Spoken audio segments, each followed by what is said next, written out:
Good evening, Matt Wordsworth with ABC News.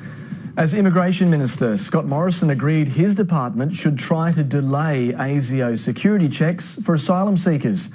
The controversial move was designed to prevent boat arrivals from being granted permanent protection in Australia. It's revealed in a classified document obtained by the ABC. Political reporter Ashlyn McGee has the story. Stop the boats we must, stop the boats we will. The 2013 election mantra became Immigration Minister Scott Morrison's mission. We're going to stop the boats. That's our commitment to the Australian people.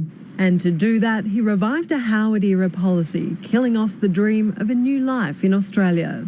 He replaced their right to permanent protection with a visa that allowed them to stay for 3 years, a temporary protection visa. But the classified document shows there was a catch. There are some 70 people who had no health, character or security checks outstanding.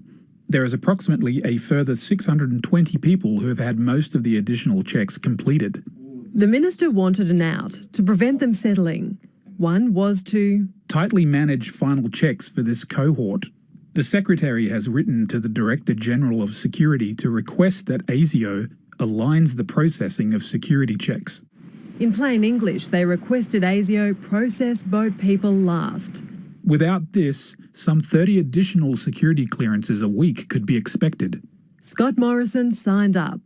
Oh, well, this is an improper interference in the due legal process of this country. And it leaves the government open to a court challenge.